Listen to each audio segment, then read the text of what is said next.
Hello everyone, my name is JoshJrumJrastic and welcome to a Thoughty2 video. I don't know how you say his name. He says his name at the beginning of the video, so that does not matter. Today's video is called What Would Happen If You Murdered Someone in Your Sleep? Very interesting title, I know. I'm not going to be talking a whole lot. I bit my tongue not too long ago by accident. I was eating and I bit my tongue. And my tongue hurts a lot, and I don't feel like talking. I know I sound like I'm Italian, or I sound like I'm from New York, get out of my way. But it's just because I'm not going to move my tongue. Because if I move my tongue, then it hurts, Anyways, today's video is like 19 minutes long. Make sure you have your water with you. Water is very important. And as always, guys, if you enjoy this kind of content, consider leaving a like on the video. It would be very much appreciated. And if you're new here, hi, I'm Josh, and this is what I do. I react to videos, and sometimes I play video games. So if you enjoy that kind of content, consider subscribing and sharing my videos to friends so they may grow and we can all watch and play some awesome videos and video games together. And if you have any suggestions of any videos you'd like me to watch, go down in my comments below, leave me the link or title to the video, and I'll get back to you as soon as I possibly can. Anyways, on with the video.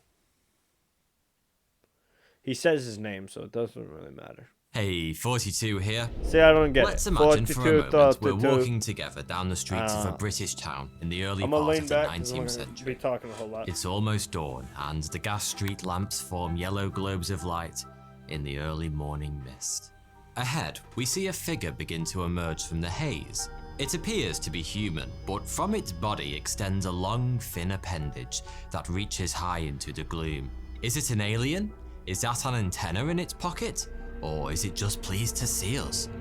No, it's a man, and as he moves closer, we see he's carrying a long bamboo cane that he uses to tap on the upper floor window of each house that he passes. He's a knocker-up, also known as a knocker-upper, someone hired to wake people in the morning to ensure they get to work on time.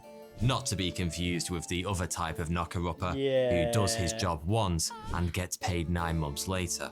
Starting in the industrial era, in the times before reliable and cost-effective alarm clocks, knocker-ups were the people who got you out of bed in the morning. Charles Dickens made reference to knocking up in his novel Great Expectations, which makes sense because life in Victorian England was pretty shit for most people. It's no surprise they needed a little extra motivation to get the day started.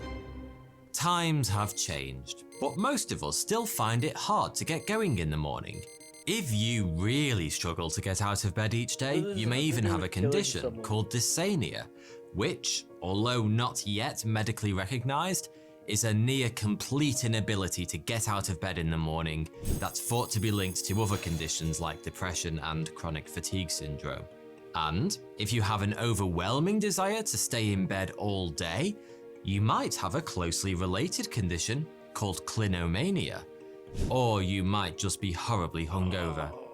Regardless, waking up overly tired is usually a sign that something's wrong or you're not getting enough proper sleep, which could simply be due to your lifestyle or perhaps one of approximately 80 different sleep disorders. For example, if someone wakes you up whilst you're in deep sleep, you'll probably feel a bit lost and disorientated. If this response is particularly intense or occurs regularly, you may be experiencing confusional arousals, not to be mixed up with inappropriate arousal, which is a terrible affliction experienced by teenage boys at least 3 times a day. Confusional arousal is a condition in which you act in a very strange or confused way when you wake up. Episodes may involve inappropriate behavior, shouting, or an apparent inability to wake up. Sounds like me on any normal day. But you can be sure to get a good night's sleep when your balls are shaven and nicely scented with Manscaped, who have kindly sponsored this video. They sent over the all-in-one performance package kit. Let's take a look, shall we? I have to say, I'm pretty excited to try out this new Lawnmower 3.0. It's waterproof, so you can maintain your lawn in the shower, and it's got advanced skin-safe technology to help reduce any nasty nicks and cuts. Manscaped have even created what we've all been longing for, a deodorant. for your balls. It's called Crop Preserver. This beauty is my favourite. It's the Weed Whacker Nose and Ear Hair Trimmer. This will come in very handy since I haven't trimmed my nose hair since the 18th century. For a limited time, you can get all of this plus 2 free gifts. The Shed Travel Bag, which is super handy, and the lovely Manscaped Anti-Chafing Boxer Briefs. Go to manscaped.com today and get 20% off plus free international shipping plus 2 free gifts when you use promo code Thoughty2 at manscaped.com. Your balls and body will thank you. Other sleep disorders are even more bizarre. Have you ever suffered from exploding head syndrome? Although it sounds like a scene from a Quentin Tarantino film, it actually isn't quite as dramatic as you might think. Sufferers of this condition hear a sudden and incredibly loud noise, like a gunshot or a door slamming, just as they're drifting off to sleep, or as they wake up from a deep sleep, even though the room is completely silent. Every night, you move through several sleep cycles, with each cycle having 5 stages.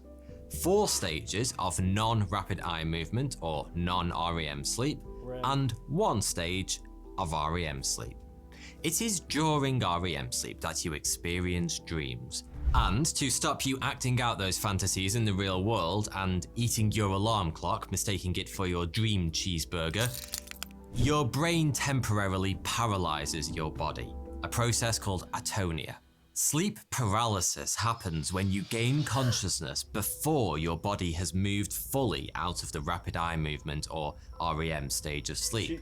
And if you've ever experienced it, you'll know it can be absolutely terrifying. In this state, you're semi-awake or even fully awake, but completely unable to move a muscle.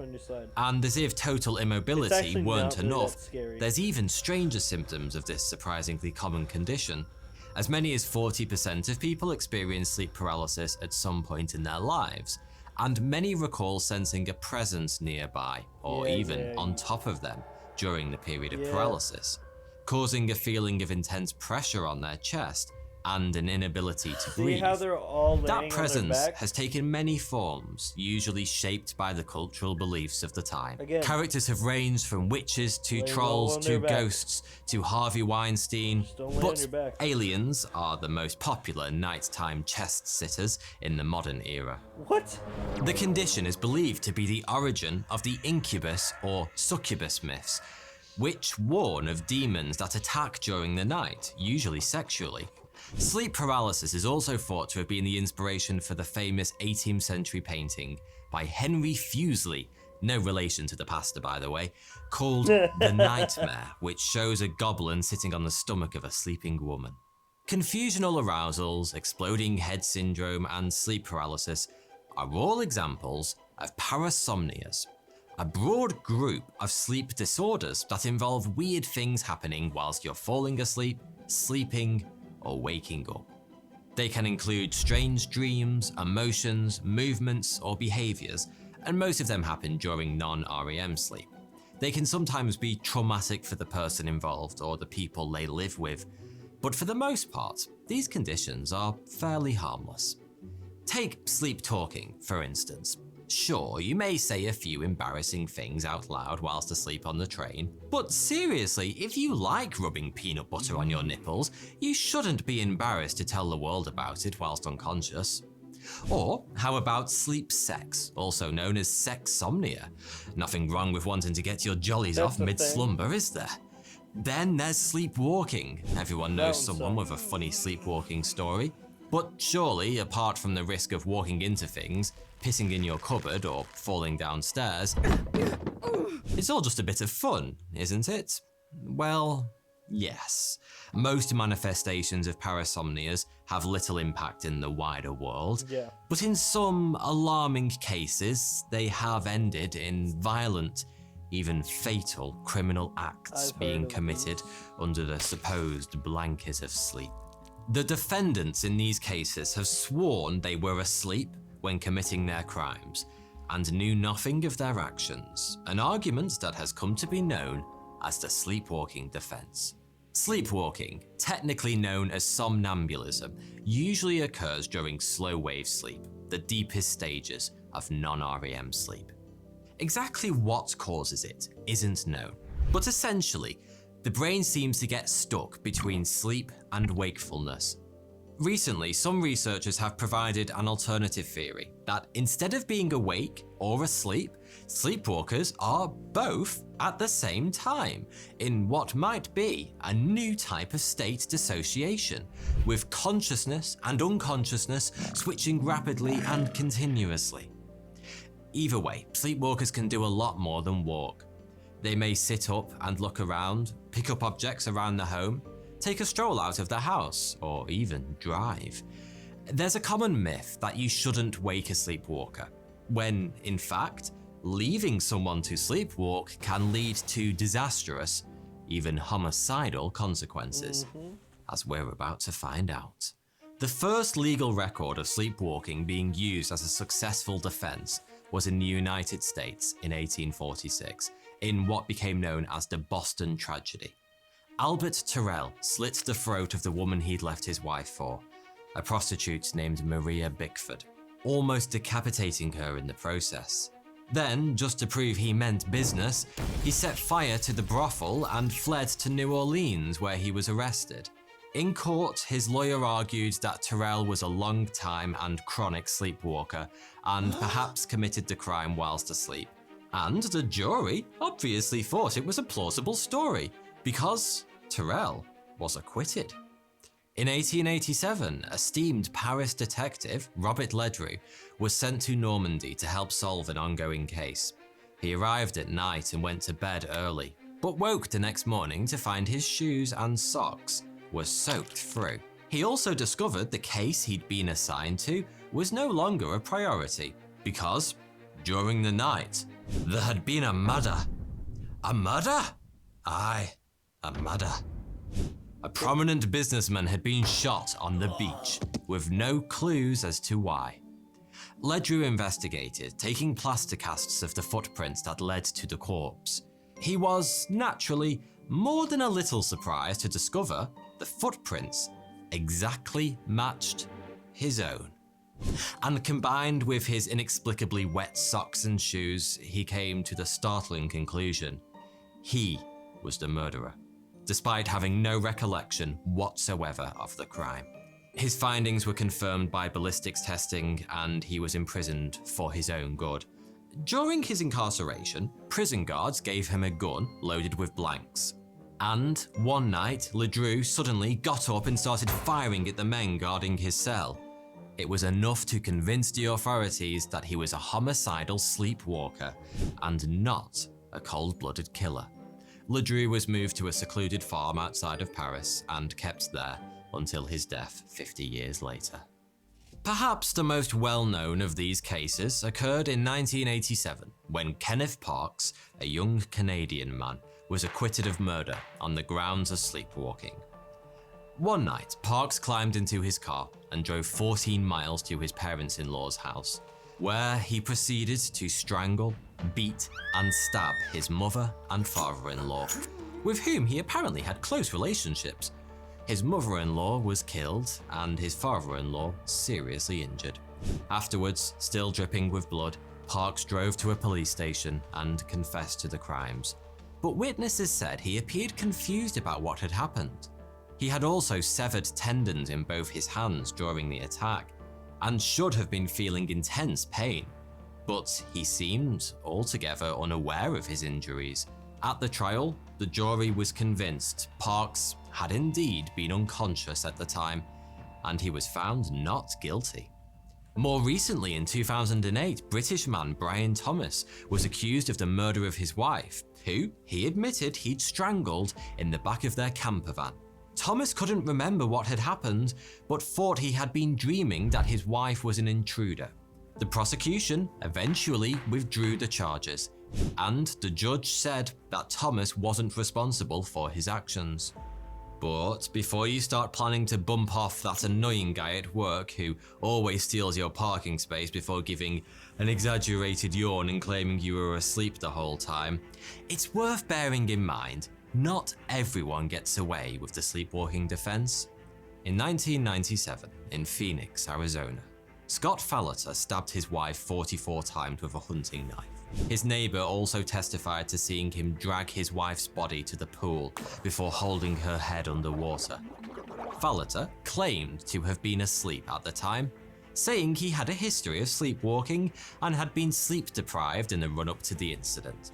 The prosecution argued Falloter had tried to hide evidence of the murder in a way that was too complex to have been achieved whilst asleep.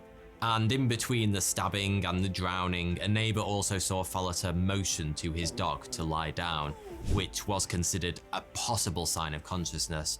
A jury found him guilty of first-degree murder in 1999. In Spain in 2001, Antonio Nieto brutally killed his wife and mother-in-law.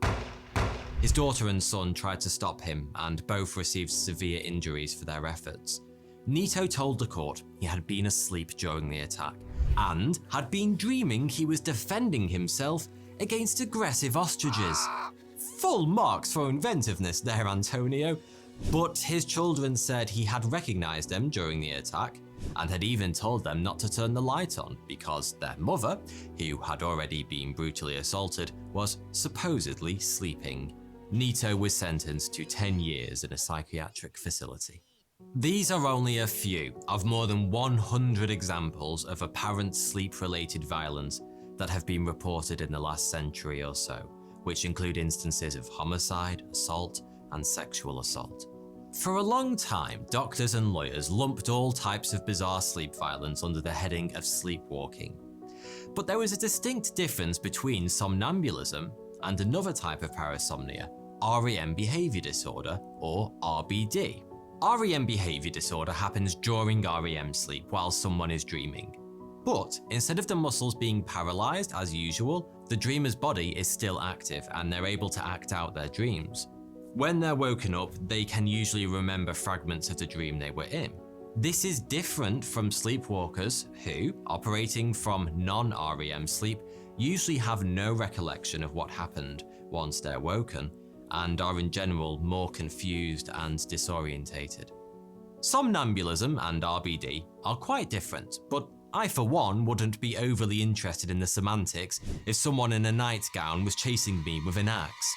So why do these distinctions matter? In the end, they help to determine the tricky business of truth. Up until fairly recently, it was impossible to test whether someone was telling the truth when they claimed to have been asleep during a violent episode. Traditionally, courts have relied on historical and circumstantial evidence to make the call. Sleepwalking, for example, is partly genetic, and sufferers of RBD, or somnambulism, often have a history of the condition. Sleep deprivation, stress, alcohol, and drugs can also make someone more susceptible to an episode. Sleepwalking is also often triggered by a sound, heavy snoring being the most common. All of these points have in the past been used as indicators as to whether a defendant is telling the truth. But technological advancements have made it possible for scientists to make accurate assessments about whether someone is a genuine sleepwalker or just a sleep liar. Free lab tests are used to assess when someone is in different stages of sleep. The first, an electroencephalogram, EEG, records brain activity in the form of waves. The second, an electrooculogram, EOG, detects eye movements. And finally, an electromyogram, EMG, measures muscle activity via a sensor placed on the chin or an arm or a leg. Of course, the number of people who've committed a crime whilst asleep and wearing these sensors is pretty low. Okay, 0. So we don't have definitive proof of whether a potential murderer was asleep or not when they acted violently. But being able to retrospectively assess people's sleep patterns can help to establish probability.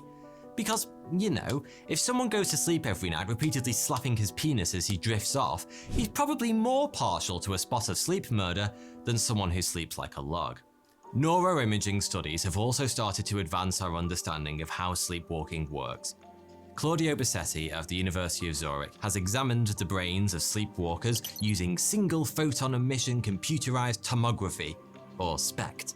He has discovered that in sleepwalking states, your brain's cerebrum and cerebral cortex, the clever parts of your brain that decide the difference between right and wrong, shuts down. Your brain becomes directed by more primitive and automatic functions, the kind connected to hunger, sex, and survival. From a legal point of view, it confirms that sleepwalkers and sufferers of RBD are not conscious when they're asleep, and so cannot be considered to have mens rea, which is the intention to commit a crime, and is typically required for someone to be found guilty. We're still some way off from having a foolproof way of deciding whether or not someone was genuinely asleep when they committed some terrible act of violence, but we do now know that it is a real thing. So until we understand more, it might be an idea to hide the kitchen knives before you switch the lights off each night. And of course, sleep well. Yeah. Thanks again to Manscaped for sponsoring this video. No, Don't not forget to check them Manscaped out. The again. link's Go in the away. description below. No, okay. What in the world, man? That's messed up. That's messed up. Well, good night to y'all. Hope you sleep well. I'm gonna sleep like a baby. Yeah. Like I always do. My ex had one of those sleep and like insomnia thing, or not insomnia, but like where, they fell asleep and then they saw something, whatever. I've never really had that happen. I've mistaken things. Like one time, I don't know. I have a really strong will to wake myself up. I can will myself awake. I can will my brain to wake up. It's just, I don't know why, but I just have that ability to, whenever I'm like in a dream and, I want to wake up, I can will myself awake. I have a way out. I don't know how, and I can't really explain it, but I just do.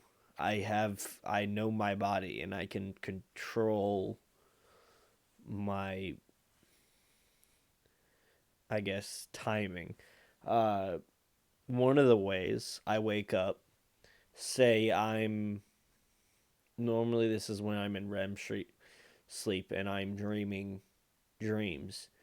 And say these dreams aren't ones that I can control. These aren't those dreams that I control, and say something is going on that I don't like, or say that I get scared, or like a recent dream was about spiders or something, or something with like a zombie, something bugs, something, and it involved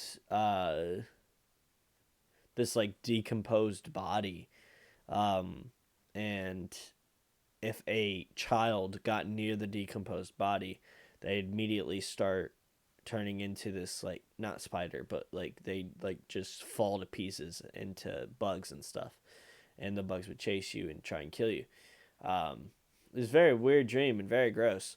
But anyways, a child just walked in through the exit door and immediately started vomiting and turning into like this scary monster thing. Not monster. Oops. Yes, I know I'm safe. Not monster, but like, you know what I'm saying. I ran, as you do, hearing screams in the background.